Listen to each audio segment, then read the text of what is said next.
finally there is organized pushback against the SPLC, which in itself is awesome, though we could do a lot better.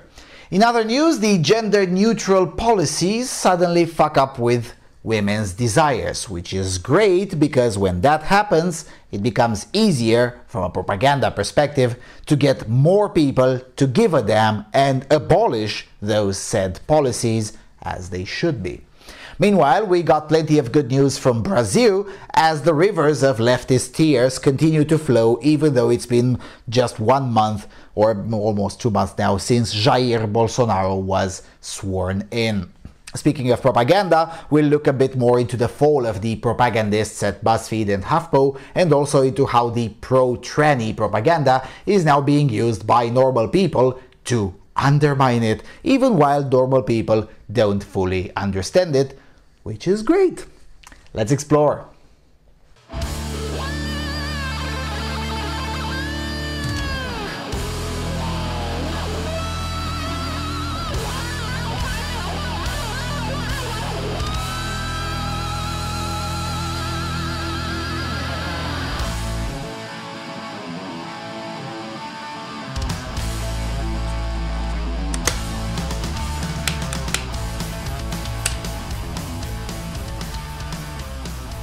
Hello everyone and welcome to the Good News video, episode 8. Alright, let's pick it up from where we left it in episode 7, starting with a piece by an author I have trash-talked multiple times and will continue to do so, Robbie Sove, a far left propagandist still masquerading as a libertarian for the lolbertarian rag Reason magazine. This guy is so crap that he can ruin good news too. Appeals Court, USC violated due process rights of male student expelled for sexual misconduct, writes Robbie at Reason Mag. The California Court of Appeal for the 2nd District sided with the former University of South California student John Doe, who argued that his expulsion for sexual misconduct after a female student accused him of rape violated his due process rights. Doe, a black male freshman on a football scholarship, filed suit against USC, alleging the administrators who handled his case were biased and provided him with no meaningful opportunity to prove his innocence. The court disagreed about administrators' bias, but agreed that Doe's due process rights were violated because he was never afforded the right to cross-examine his accuser, Jane Rowe, then a female senior and athletic trainer. We hold that when a student accused of sexual misconduct faces severe disciplinary sanctions and the credibility of witnesses, whether the accusing student or other witnesses or both, is central to the adjudication of that allegation, fundamental fairness requires, at a minimum, that the university provide a mechanism by which the accused may cross-examine those witnesses directly or indirectly, wrote presiding Judge Thomas Wilhite in his opinion. This cross-examination must take place at a hearing in which the witnesses appear in person or by other means, such as means provided by technology like video conferencing, before a neutral adjudicator with the power independently to find facts and make credibility assessments. USC's procedures for adjudicating sexual misconduct in accordance with the Title IX, the federal statute that obligates universities to investigate such matters, were severely lacking in necessary due process protections for the accused, according to Wilhite. His decision blasted USC's single investigator model, which entrusted a sole administrator with the authority to investigate accusations, choose which witnesses to interview, and ultimately determine guilt or innocence. This method, which became increasingly popular on campuses nationwide due to the encouragement from the Obama administration, will no longer be permitted if Education Secretary Betsy DeVos's proposed revisions to Title IX enforcement go into effect. This case reveals why the previous administration's strategy, which focused on pushing university administrators to neglect due process in order to expel more accused rapists, has been deeply counterproductive. And then here's Robbie introducing his extremist bias. He says, the facts as summarized by Wilhite might very well lead a reasonable person to conclude that Doe probably did commit sexual misconduct. Had USC employed due process, the adjudicator may have reached the very same decision, but without legally exposing the university to a lawsuit, close quote, and none of that is true. And then in the rest of the article, Robbie basically rehashes the facts, which include, among others, the fact that the woman had all the incentives to make up the story to get away from the fact that she was in breach of the ethical code if her relationship had been exposed, and that she had done that in the past. But to Robbie, that doesn't matter, because he fundamentally is buying into the SJW mentality of power plus privilege, and thus he always, without exception, goes to great lengths to give the uttermost charitable interpretation to the liars, while never affording such privilege to the innocent, or indeed to the facts. Anyway, my disdain for Robbie aside, this is great news. I've been saying for the last 2 years that such lawsuits must go on because they're the only clear way to get justice individually, and also one way to slowly pave the way for institutional change in the future. The other being, of course, not to go to the university and starve these loons of the precious shekels.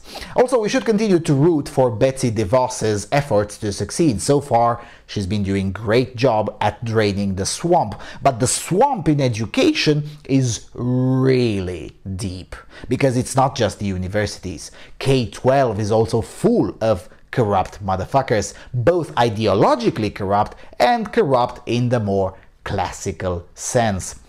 So yeah, these legal wins keep on coming. Every win like this gets piled up until it becomes, case law. Now, speaking of bad laws and staying in the realm of universities, here's a really juicy one. Harvard's policy against single-sex clubs was meant to protect women, and it seems to be doing the opposite, titles The Economist. I joined the Delta Gamma sorority at Harvard University, the article goes, because I was looking for a group like my high school friends that shared the same values and would come together regardless of major or extracurriculars, says Becca Ramos, who was chapter president of Delta Gamma in 2016. There were so many nights when we studied together into the small hours. We'd go to each other's thesis presentation. I went to one of my sister's presentation on volcanoes. I knew nothing about volcanoes except that they exploded, but I was so proud of her. That support network is no longer available. Under new rules introduced in 2016, members of what Harvard's administration calls unrecognized single-gender social organizations are no longer eligible for campus leadership positions, such as captaincy of sports teams, or for dean's letters of recommendation for scholarships. If the organizations went mixed, their members could escape these sanctions. Delta Gamma has closed. All but one of the other sororities have either followed suit or in a few cases gone mixed. But the remaining single-sex organizations have not given up. Last month, a group of them filed lawsuits, one in a federal court and one in a Massachusetts court. The university will respond next month.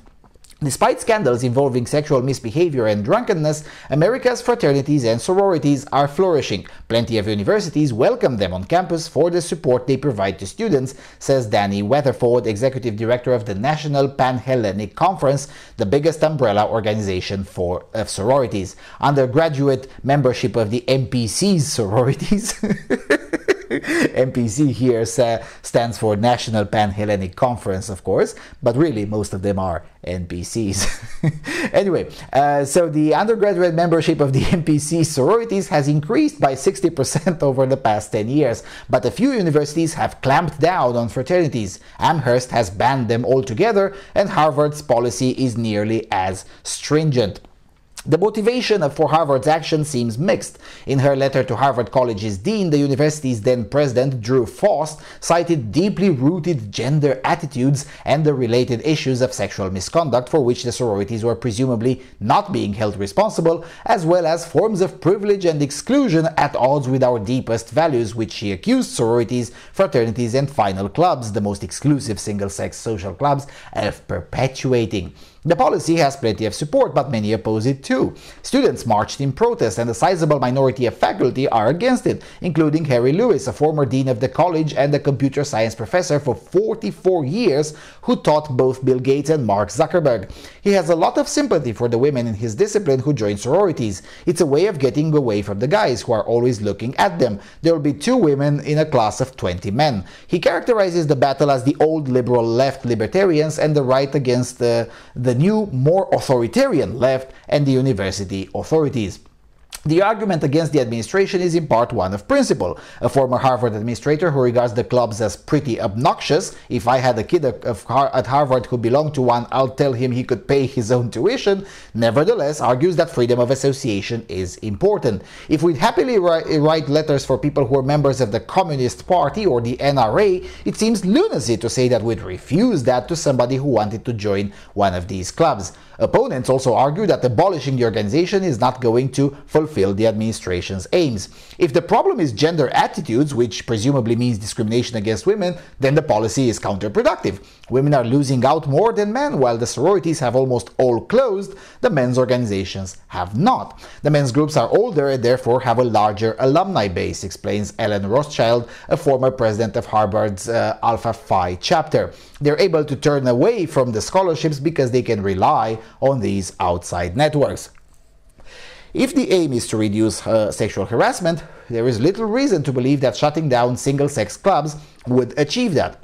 A Harvard task force on combating sexual harassment, which urged Ms. Foss to address the distinctive problems presented by the final clubs, based its concerns on a survey in which 47% of Harvard women who had taken part in final clubs events had experienced sexual harassment, compared with 31% of the female student body as a whole. Critics point out that that correlation does not imply causation, and that the same survey showed that 87% of so-called non-consensual penetration involving physical force at Harvard took place in dorms, which are run by the university. If the problem the university wants to address is class exclusivity rather than gender discrimination, then the university's policy would not mitigate it. There is no reason to believe that mixed-sex clubs would be any less socially exclusive than single-sex ones. Ms. Ramos says she and her sisters at Delta Gamma surveyed the sorority and found out it was more socioeconomically diverse than the university. Whoever wins in the courts, one sort of freedom will be the loser. If the administrators wins, then the students' right to belong to whatever organizations they like will be constrained. If Harvard loses, the right of a private organization to run itself as it pleases will be limited. Now that last sentence is disingenuous crap. You see, you can't argue for the right of a private organization to run itself as it pleases while that private organization is receiving federal shekels. That's one aspect. Second aspect, leftist universities, like Harvard, don't get to play that card because they freely chose to go leftist. As a result, they should be subjected to their own book of rules. And in the leftist playbook, if things don't go out your way, the state should be used to force the private enterprise to do things your way. So Harvard should be force-fed a taste of its own medicine. Maybe they'll learn something out of the experience. But if they don't, at least the students will get something really useful, if they win in court, of course. Now, it's not terribly important, in a political sense, whether Harvard students get to have single-sex organizations or not. I honestly don't care either way, as I hold most Harvard students and graduates in complete and utter contempt. But in a civilizational sense, it is very important both to have the conversation and to vigorously defend and expand the negative right to freedom of association, which must include at all costs, including and especially the cost of leftist feelings, the right not to associate with the other sex. And this is not just a discussion of principle, but it's also a matter of practicality. At ages 17, 18, 19, and really throughout one's lifetime, but particularly in early adulthood, both young men and young women need the time off from the opposite sex for different reasons, but time off from the presence of the opposite sex is highly beneficial. So beneficial, in fact, that we should consider bringing back single-sex education, especially here in Europe, where it has more or less been entirely abolished by the communists, in the East imposed by force, and in the West imposed by democratically elected communists, elected by people who didn't understand these things. So yeah, any lawsuit and any event that brings back to the agenda the conversation about the individual's right to single-sex establishment is a good thing. And again, keep in mind, we must also push for gentlemen's clubs, and where there is no impediment, already start building them. Right. Now let's get to Brazil, because since January the 1st, when Jair Bolsonaro has been sworn into office, there's been a stream of good news coming from there, from the never-ending leftist tears that have been flowing, particularly from The Guardian, but also intersectionalist-specific outlets, to the policies themselves. So, the first from Brazil in the leftist tears category: Brazil's new president strips LGBTI rights on his first day in office. It was one of his first actions after his inauguration, writes Gay Star News, a far-left intersectionalist outlet. Brazil's new president, Jair Bolsonaro, has stayed that true to his word and signed executive orders targeting the LGBTI community. The proud homophobe used his first day in office to sign the orders. They will affect the LGBTI community, indigenous groups, and descendants of slaves. Just hours after his inauguration, Bolsonaro removed LGBTI issues from consideration at the new Human Rights Ministry. According to the Associated Press, he did not name another agency tasked to handle LGBTI issues. Good. The new Human Rights Minister and former evangelical pastor Damares Alves has previously said the Brazilian family is being threatened by inclusive policies. The state is lay, but the minister is terribly Christian, she said in her first address as minister. Girls will be princesses and boys will be princes. There will be no more ideological indoctrination of children and teenagers in Brazil. Bolsonaro's actions against the LGBTI community and other minorities come as no surprise. He has previously said he would rather have a dead son rather than a gay son. He also said parents should beat their children back to being normal if they suspected them of being gay. Brazil has seen a spate of same-sex weddings in recent weeks as same-sex couples rushed to marry before Bolsonaro took office. What a bunch of fools. Now look, if Bolsonaro could and would cancel your privilege to get married, your weddings would be legally nullified, you dumbasses. Anyway, though same-sex marriage has been legal in Brazil since 2013, many LGBTI people worried Bolsonaro might begin rescinding LGBTI rights during his presidency. LGBT activist Simi Larat told Associated Press that she is not hopeful the Bolsonaro government will treat the community fairly. The Human Rights Ministry discussed our concerns at a body called Secretariat of Promotion and Defense of Human Rights, she said. That body just disappeared, just like that. We don't see any signs there will be any other government infrastructure to handle LGBT issues, which is good because there should be no special secretariat for non-straights or for left-handed people or any other special interest group. But Bolsonaro has friends in powerful places. US President Donald Trump and the US's United Nations Ambassador Nikki Haley both tweeted their congratulations to Bolsonaro after his inauguration. US Secretary of State Mike Pompeo said Trump was very pleased with the relationship that our two countries are on the precipice of beginning to develop. He's also confident that the relationship between the two countries will benefit the world and the set of shared values that we believe we can together advance, he said, close quote. This is so glorious. Now, the real news is slightly less glorious than presented on this website, but I read it from there because it just sounds better. It's like that joke with the Jewish Israeli man reading the Arab Israeli paper rather than the Hebrew one.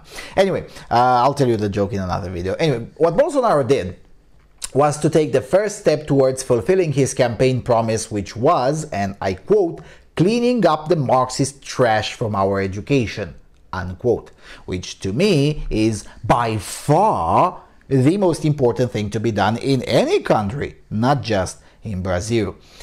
The education system in both North and South America, as well as Europe, Oceania, and significant portions of Africa, is riddled with Marxist trash, and cleaning up that trash should be at least in top 5 priorities of any non-leftist that acquires power.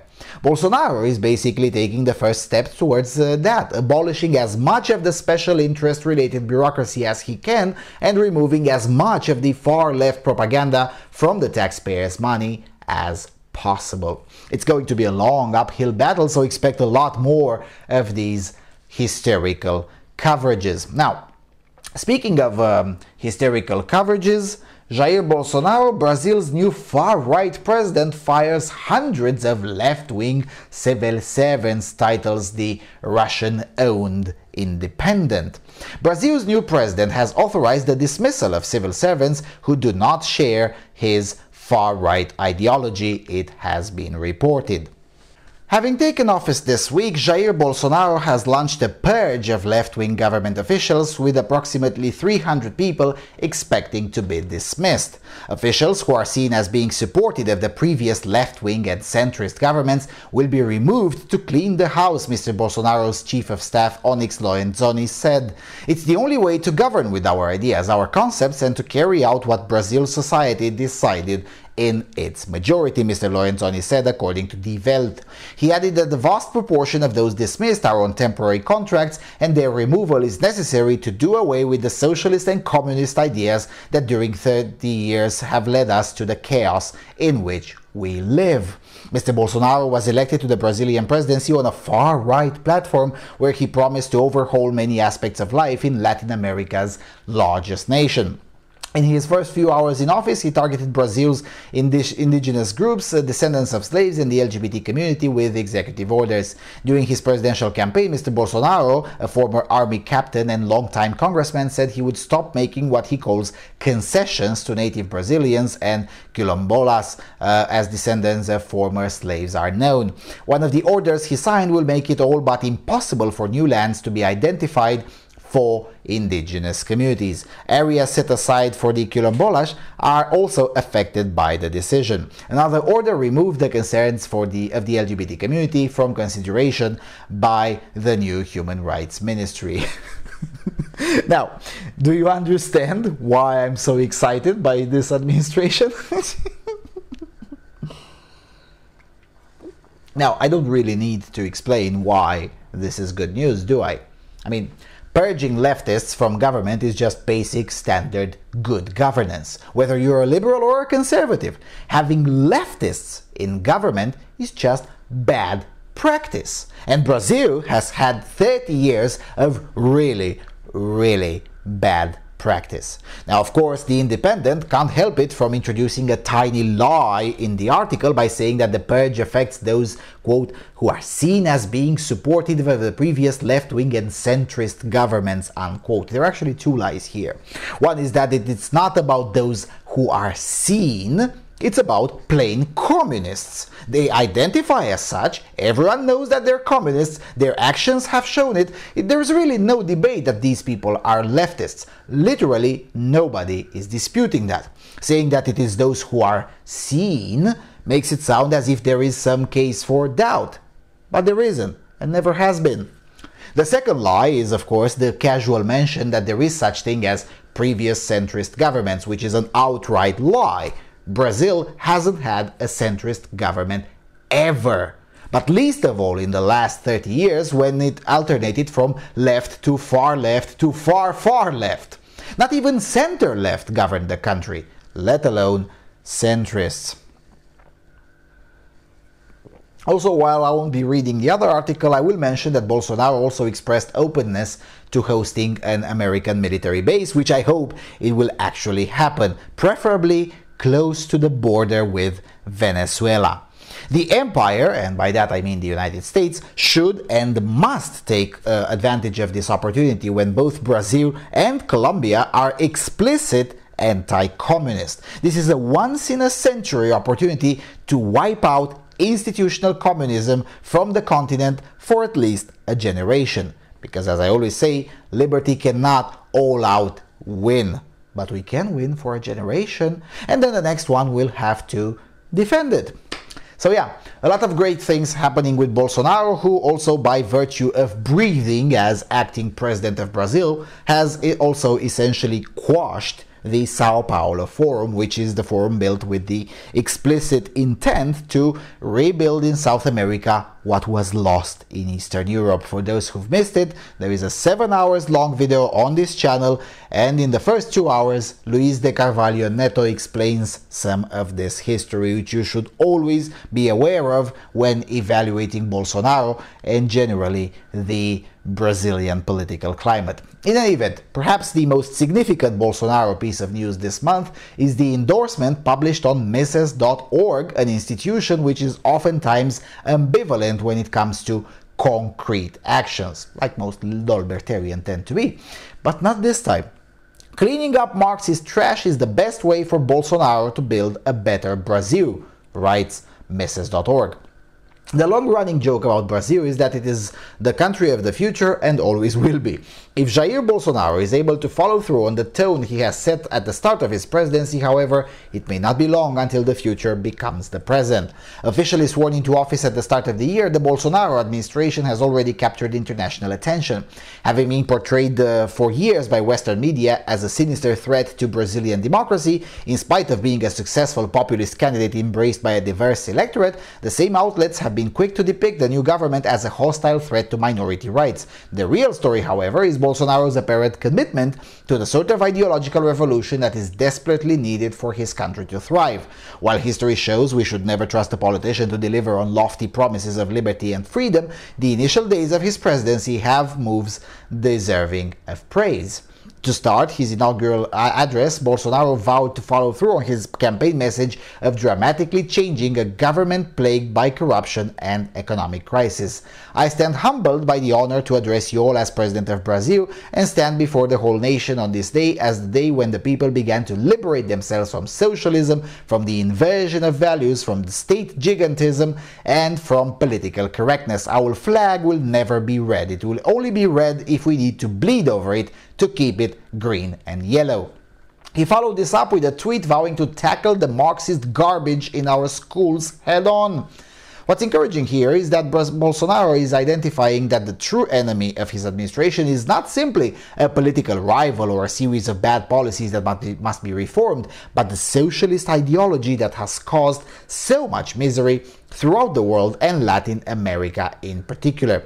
Correctly identifying the underlying problem is the best way to go about finding a solution. This aligns well with Ludwig von Mises's views about the importance of ideas in society. He wrote extensively about how the ultimate deciding factor to the success or failure of civilization has less to do with the politicians and institutions that have been built, but the underlying ideas that direct them. As he wrote in Economic Policy, quote, "Everything that happens in the social world in our time is the result of ideas, good things and bad things. What is needed is to fight bad ideas.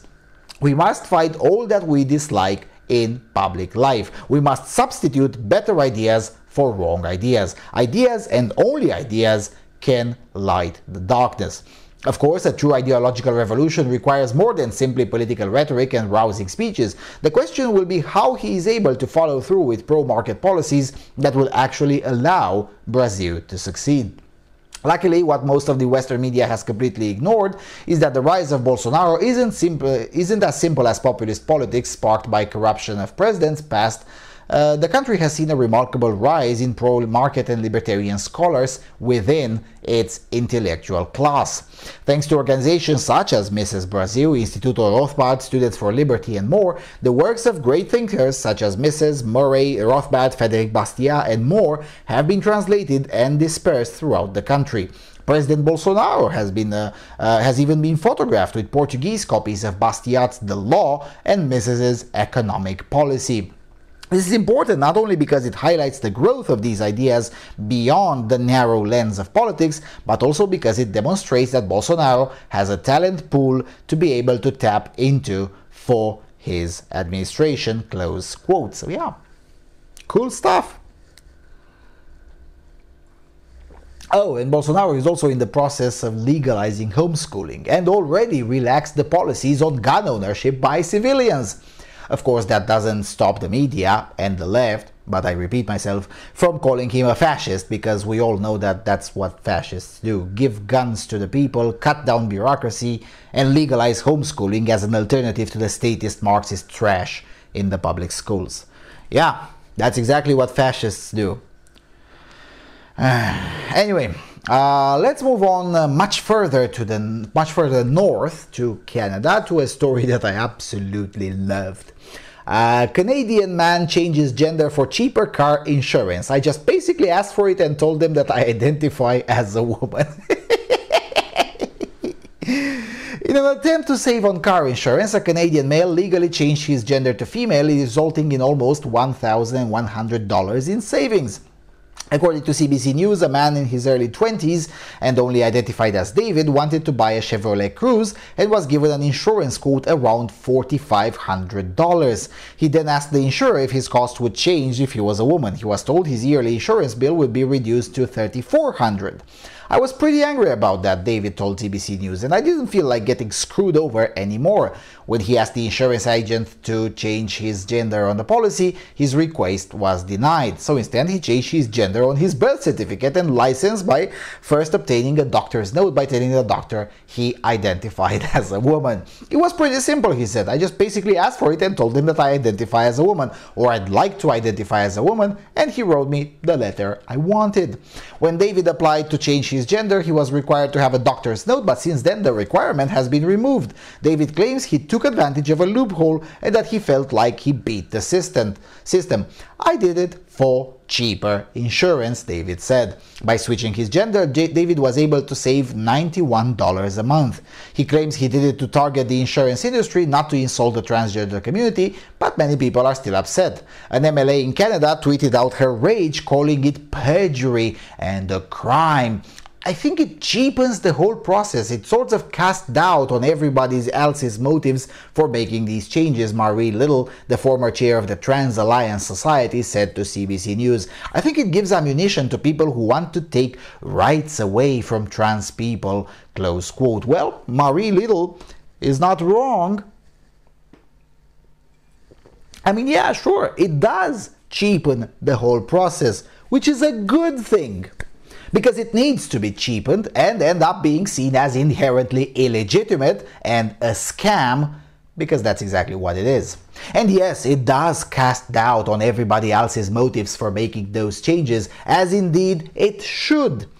Every single gender change should be questioned in the most extreme fashion and preferably never granted. As for giving ammunition to people who want to take rights away from trans people, she's right, except she's calling extremist privileges as rights, so Marie Little is being likely purposefully imprecise in the language. But yes, the privileges of the so-called transgender community should absolutely be abolished. And one way to do that is to constantly undermine their legitimacy and credibility by exploiting their stupid laws against them. If you can save up some shekels while doing that, more power to you. In fact, it's even better that this is possible, because then the practice can easily be extended to non-political people and turn the whole policy upside down and into the laughing stock of the nation. Which is good, because that's exactly the treatment that trans rights deserve. I hope more Gen Z type of boys and men will also use the I identify as a woman card to get into all sorts of these women-only scholarships and all the rest of the gynocentric privileges. Not only did get some shekels out of it, which is always good, shekels are always fine, but also attract the ire of the feminists, which would expand the intra-leftist struggle, which is always a good thing. But yeah, lots of winning for this man. I hope a lot more men do follow suit. And when feminists will complain, make sure to call them reactionary bigots. Don't you know? The future is female. Alrighty. The next one is about something that I've been shilling to happen for years now, so I'm glad that it's now Finally happening. Left-wing SPLC sued by former white nationalist group member. Suit says SPLC should lose its 501c3 tax exemption after abetting a theft, defamation and political campaigning, titles the Daily Wire. A $6.5 million lawsuit filed in December by a lawyer and former member of a white nationalist group accuses the left-wing Southern Poverty Law Center of abetting a theft, defamation, racketeering and improper political campaigning. Those alleged actions, the lawsuit contends, should not only result in the SPLC forking over millions to the plaintiff, but should prompt authorities to revoke the non-profit's 501c3 tax exemption. In an exclusive report on the suit, PG Media's Tyler O'Neill provides some context for what he describes as the potentially devastating lawsuit, which was filed in December by a Baltimore lawyer who was once a member of a white nationalist group. The SPLC targeted Glenn Keith Allen over his former ties to the National Alliance, a white nationalist group. In doing so, the liberal group allegedly violated laws and legal codes of conduct by receiving and then paying for stolen documents in violation of confidentiality agreements. The group went after Allen with the intent of getting him fired by the city of Baltimore and permanently destroying his future prospects. Allen's suit claims that the SPLC should have its 501c3 tax-exempt status revoked, that it owes him restitution for racketeering, and that it should pay $6.5 million in damages. It also references Allen's pro bono work on behalf of African Americans and his mentorship of an African American teen, powerfully rebuting claims that he's a racist. Allen told PG Media he now regrets his NA support, and an African American friend of his laughed at the idea of this lawyer being branded a racist.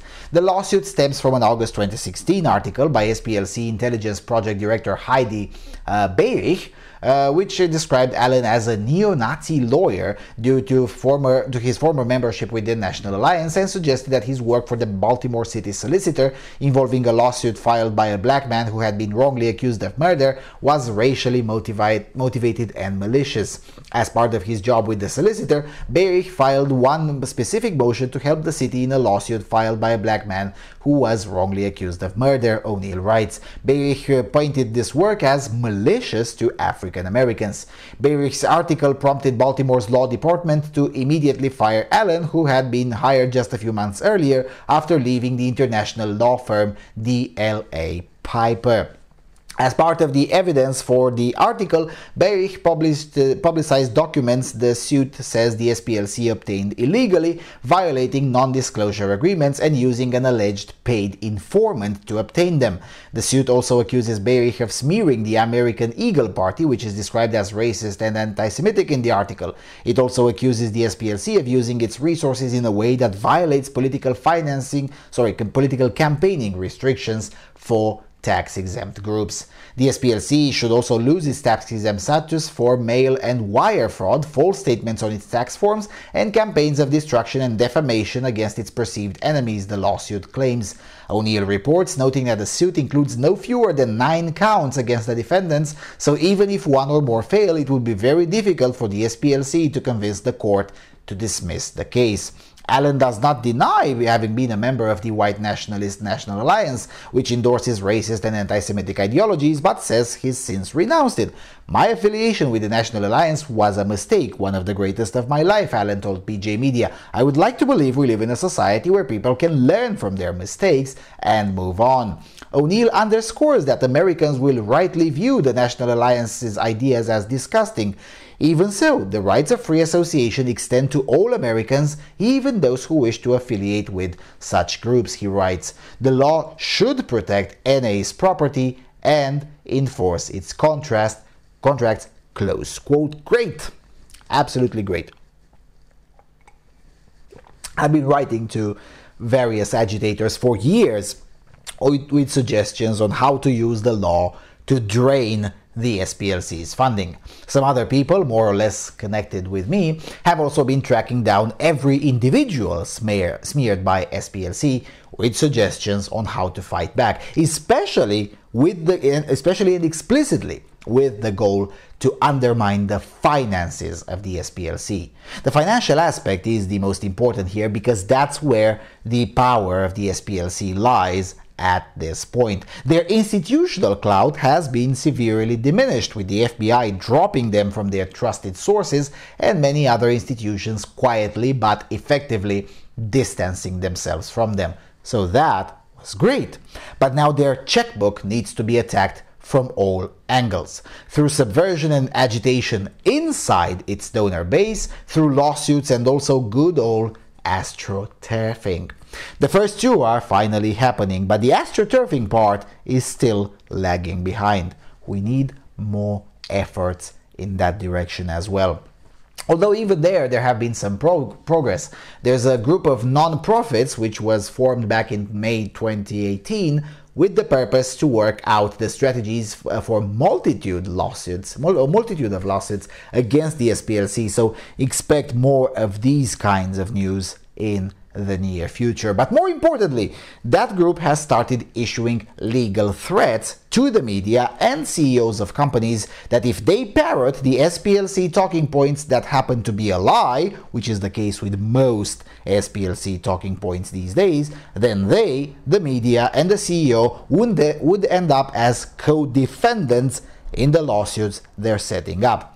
They had a profound impact, particularly on medium-sized companies and smaller media who quietly, without making a fuss about it, have essentially stopped using SPLC for anything.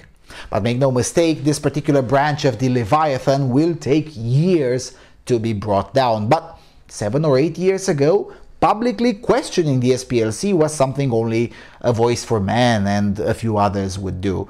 Now, it's part of the mainstream. Even Washington Post published back in November a piece questioning the fairness of the SPLC. And the piece indeed acknowledges, though in the 10th paragraph, that one of the reasons they do look at SPLC's fairness is because they got a legal notice that they might end up being co-defendants in a defamation lawsuit for their blind faith into the extremist nonsense that the SPLC promotes. Of course, that piece didn't go down well with the ever-shrinking but increasingly radical reader base of the Washington Compost, but hey, such is life.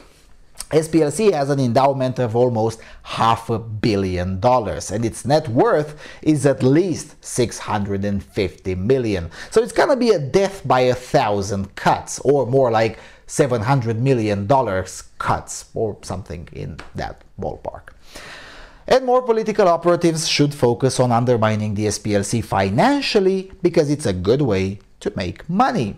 If you can help any of the defamed organizations to successfully get SPLC to pay up, you get a cut. Everyone is happy except for the SPLC, which should be the societal standard. Alrighty. Enough with the SPLC. Let me take the remaining time to say a few things about the firings at HuffPo, BuzzFeed, Yahoo News, Gannett, which owns more than 100 local newspapers, and a few others. In total, a bit over 1,000 extremist leftist agitators masquerading as journalists have lost their jobs in the last month or so. This, in and of itself, is good news, though 1,000 leftists being laid off is just a minuscule step in the right direction. 100,000 journalists being fired and never employed again in a position of public trust would indeed be a good start. But anyway, there's some more good news on the back end of these layoffs. That good news is this: a lot more layoffs must and will come. Now, why do I believe that? Because the reasons for the layoffs are multi-tiered in ways not even those who are paid to know these things appear to be knowing. Or they know, but for now they've abstained from saying it in public. That could be the case as well. Most of the opinion pieces on the left focused on technological changes, and on the right by pointing out the extreme bigotry that these activists have been churning out as the causes for these layoffs. Now, they're both correct, but there's a lot more to the story. In addition to the internet being supremely disruptive for their so-called business model, and in addition to a huge drop in their readership due to the low quality of and very hateful content, there are also legal liabilities. Now, while President Trump has talked a bit about opening up the libel laws for the fake news media, the laws themselves have not been changed, but the willingness by private actors to sue and enforce has indeed increased. As I said in the previous episode, some of those 220 laid off from BuzzFeed were last-minute additions to the list because of the gigantic liability shitstorm that's coming with the class action lawsuit by the Covington High School boys who've been severely defamed and labeled by these hateful bigots. But it's not just them. There are plenty of small groups out there, many of them intentionally avoiding the public spotlight, though by no means secret, who are working on even more strategies to take down the most hateful media institutions. And HuffPo, BuzzFeed, and CNN are the top of the list, and for good reason. Ultimately, the days of the $500 million investment and shiny offices are simply gone. They will not come back. How will the industry react to this? I don't know. I know how I reacted at the previous disruption. Yes, I worked in the media. How do you think I know that much? I got into business and now I'm doing media mostly as a hobby. But in general, the model will have to shift to something that is less expensive. Traditionally, journalists are not supposed to be rich. They never were until about 20 years ago, and they're about to go back where they belong, in the bottom economic 20% of the society. The only ones who will still maintain decent wealth for themselves will be those who will have a trade or something else on the side, who will do media only where they're good at. What I mean by that is writing or speaking only on the topics you're good at. That's why I don't make videos about theoretical physics or about video games. These are topics about which I know next to nothing. And I don't want to know because they're subject matters that are completely uninteresting to me. Well, for now, the media is full of people who write or speak about topics they know absolutely nothing about. And the more aware the public gets about this, the more things will have to change. And they will. But the transition period is going to be very rough for the journalists who legitimately believe that their cozy gigs where they get to crap on white men forever with zero consequences will last forever. It won't, because capitalism always delivers justice. The main downside of capitalist justice is that it can take decades in some cases. In the case of the media, it seems to be a bit faster, and thank God for that. Some of them are so deluded, in fact, that they think they created the internet as we know it today. Imagine being so out of touch. So yeah, learn to code. I mean, seriously, learn to code. It was quite fascinating to see all these verified bullies on Twitter, or dare I say, Twatter, being so supremely triggered at being given valuable career advice. As for the appeal to compassion, empathy, or mercy, no. Absolutely not. Until all of these haters are perpetually homeless, just like they tried to inflict on freaking children and their parents, so until they get in full the medicine they tried to give to innocent others, no mercy, no empathy, no prisoners. Fuck off. So, let's rejoice in more good news to come in the future in the form of journalists being fired. Oh, and one more thing before I wrap this up. Keep lists of all these bigots. Keep lists and follow them. If they try to find employment somewhere else, make sure you send to that employer their raging militant hatred that they've been broadcasting on YouTube or on Twitter. Let's make them unemployable until they learn to weld or to code. And no, I'm not joking. The constant barrage of hatred that these morons have been showering the normal population with will only end when there will be consistent and persistent personal consequences for it. Remember, rule number 13.